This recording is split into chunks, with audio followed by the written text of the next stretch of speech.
आणि आता आपण आढावा घेणार आहोत प्रत्येक जिल्ह्यातल्या घडामोडीचा, अर्थात पाहणार आहोत 36 जिल्हे 72 बातम्या।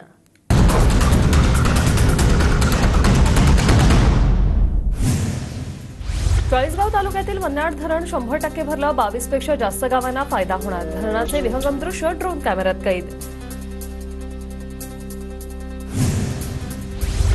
धाराशिवच्या परंड्यातील सीना कोळगाव धरण 100% भरलेलं आहे। धरणातून 4108 क्युसेक पाण्याचा सीना नदीत विसर्ग।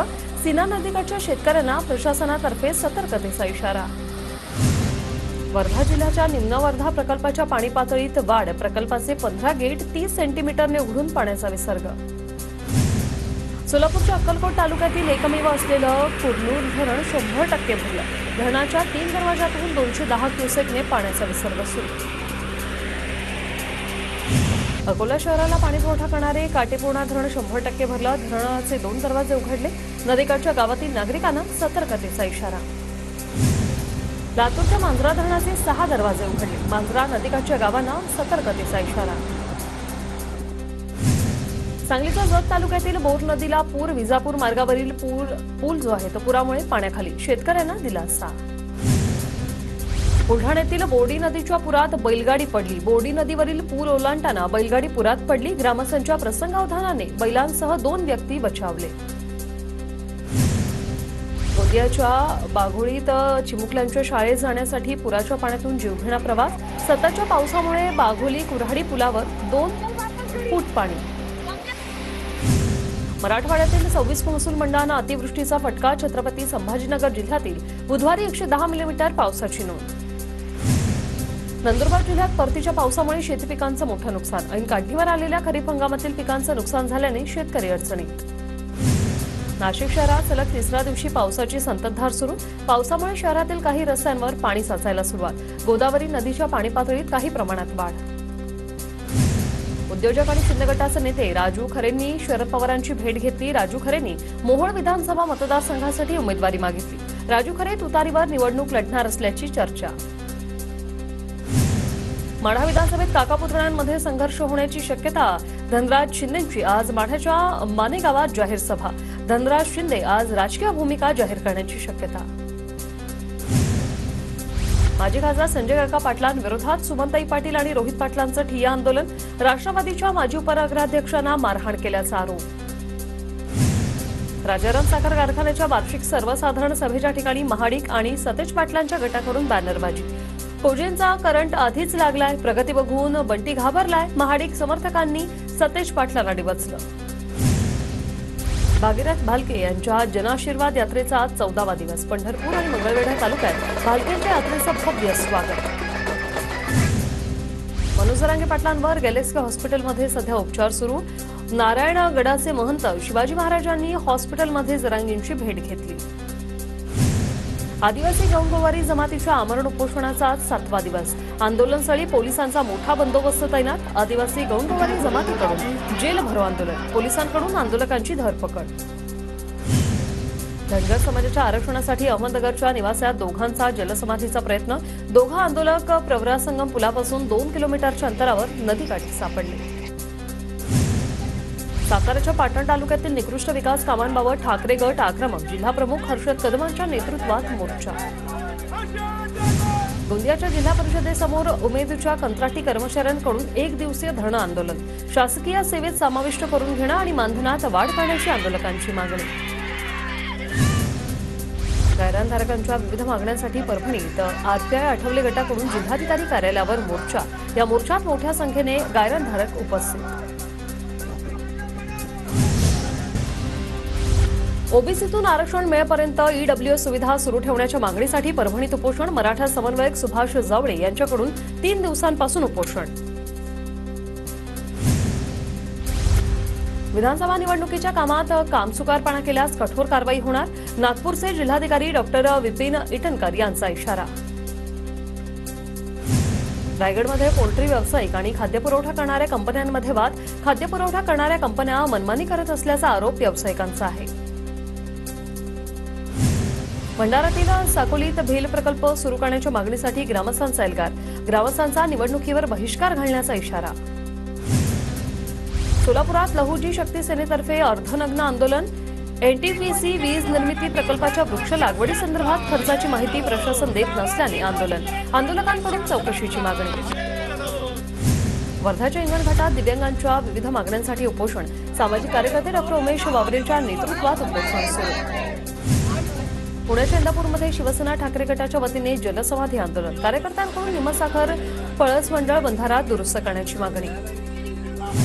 सांगली शक्तीपीठ महामार्गाच्या विरोधात केंद्र सरकारचा महाळ घालून निषेध. शक्तीपीठ महामार्ग रद्द करण्याची मागणी. परभणीच्या गंगाखेड तालुक्याला डोंगरी भाग जाहीर करण्याच्या मागणीसाठी सुरू असलेल्या उपोषणाला आमदार रत्नाकर गुट्टेंची भेट. शासन दरबारी पाठपुरावा करण्याचं दिलं आश्वासन. अहमदनगर जिल्ह्यातील श्रीरामपूरमध्ये आज बंदची हाक. श्रीरामपूर जिल्हा घोषित करण्याची श्रीरामपूर जिल्हा कृती समितीची मागणी. पुण्याच्या पुरंदरमध्ये मराठा समाजाकडून एक दिवसीय कडकडीत बंद. पुरंदर बंदला नागरिकांचा उत्स्फूर्त प्रतिसाद.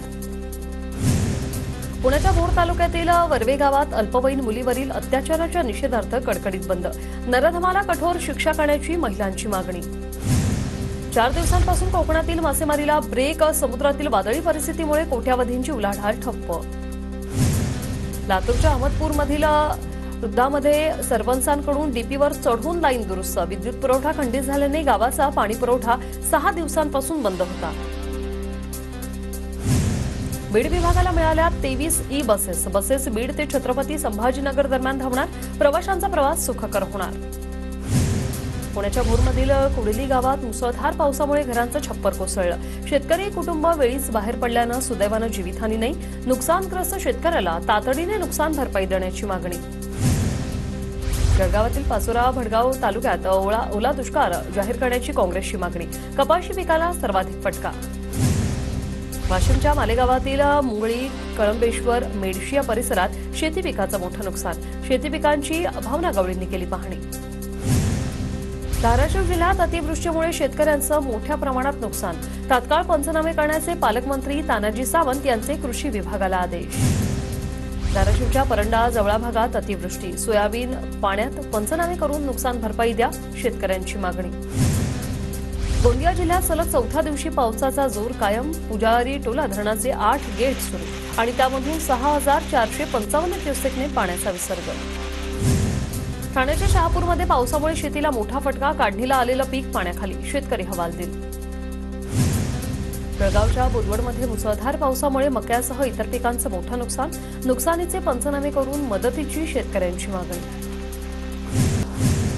अतिवृष्टीमुळे लातूर जिल्ह्यातील काढणीला आलेल्या सोयाबीनचं नुकसान. हातातोंडाशी आलेला घास हिसकावल्याने शेतकरी हवालदिल. बीडच्या परळी तालुक्यातील जिरेवाडी शिवारात काढणीला आलेलं सोयाबीन पीक पाण्यात. नुकसान झालेल्या पिकांचे पंचनामे करून मदत मिळावी. शेतकऱ्यांची मागणी. वाशिम जिल्ह्यात जुन्या सोयाबीनच्या तुलनेत नव्या सोयाबीनला 635 रुपयांनी कमी दर. एका शेतीमालाच्या दरातील दुजाभावामुळे शेतकऱ्यांमध्ये नाराजी. कापसाला योग्य भाव द्यावा. नंदुरबारमधील कापूस उत्पादक शेतकऱ्यांची मागणी. जिल्ह्यात खरीप हंगामात 1,25,000 हेक्टरपेक्षा जास्त क्षेत्रात कापसाची लागवड. अतिवृष्टीमुळे राज्यातील 33,000 हेक्टरवरील पिकं पाण्यात. परतीच्या पावसाचा 12 जिल्ह्यांना फटका. सर्वाधिक नुकसान बीड जिल्ह्यातील शेतीचं. सोयाबीन कापसासह इतर पिकांना मोठा फटका. नाशिकच्या लासलगाव बाजार समितीत 3 दिवसात कांद्याच्या दरात 370 रुपयांची घसरण. कांद्याचा भाव प्रति क्विंटल 4,400 रुपयांवर. जागतिक मूकबधिर दिनानिमित्त धुळे शहरात जनजागृती मोहीम रॅली. मूकबधिर महिलांना शिलाई मशीनचं वितरण. शारदीय नवरात्र महोत्सवाच्या पार्श्वभूमीवर आरोग्य विभागाकडून जय्यत तयारी.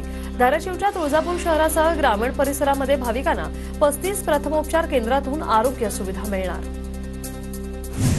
अंबाजोगाई तालुक्यातील घाटनांदूर ते चोपनवाडी पानगाव रस्त्याची दुरावस्था. रस्त्यामुळे शालेय विद्यार्थ्यांना आणि नागरिकांचेही होतात हाल.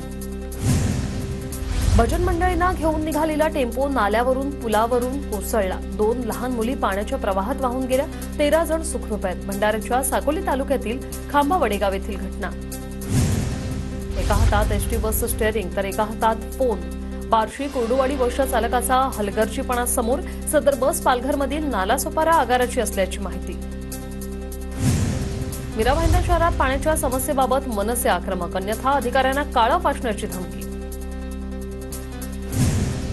भिवंडीत पोलिसांचा रूट मार्च. नवरात्र उत्सव काळात कायदा सुव्यवस्था अबाधित राखण्यासाठी पोलीस यंत्रणा सज्ज. अकोल्यात डेंग्यूच्या आजारामुळे एका 21 वर्षीय तरुणाचा मृत्यू. शहरात मोठ्या प्रमाणात डेंग्यूचे रुग्ण. पालिकेकडून अद्याप ठोस उपाययोजना नाही. जळगावच्या शासकीय वैद्यकीय महाविद्यालय आणि रुग्णालयात रॅगिंगचा प्रकार समोर. रॅगिंग झालेल्या पीडितांमध्ये 2 विद्यार्थ्यांसह 4 विद्यार्थिनींचा समावेश. जिल्हापेठ पोलिसांकडून प्रकरणाची चौकशी सुरू. बीडमधून देशभरात चालणारे हवाला रॅकेट पोलिसांकडून उद्ध्वस्त. पोलिसांकडून 26 लाखांची रोकडही जप्त. 5 संशयित ताब्यात. कल्याण पूर्वेकडील नांदिवली परिसरात जुन्या वादातून तरुणाची हत्या. कोळशेवाडी पोलिसांनी 4 जणांना बेड्या ठोकल्या. भंडाऱ्याच्या दांडेगाव जंगलात आढळला महिलेचा सांगाडा. महिलेची हत्या करून मृतदेह जंगलात फेकल्याचा अंदाज.